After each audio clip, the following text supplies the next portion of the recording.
Welcome to the slop farm. Enjoy the video. You start by cutting risk.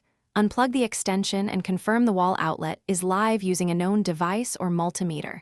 This separates supply problems from the extension itself. Next, visually inspect the cable and plug for burns, exposed conductors, or melted plastic since heat damage indicates internal failure. Once done, prepare tools and a replacement socket or plug so you can move directly into controlled repairs. This saves time and prevents you from improvising with unsafe materials during the fix. You now open the extension housing and document which colored wire goes to each terminal. Take a photo if needed. This avoids miswiring on reassembly. Then use a multimeter to check continuity along each conductor and to ensure there are no shorts between live, neutral, and earth. Continuity failures point to a broken wire or corroded terminal.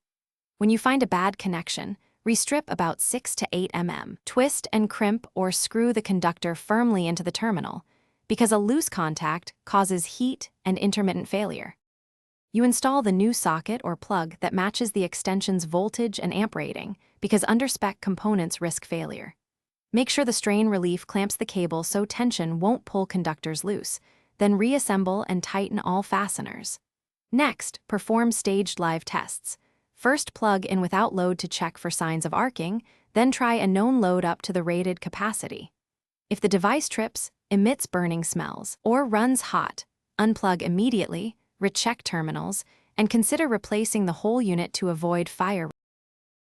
Thanks for watching. Consider subscribing if we helped you today.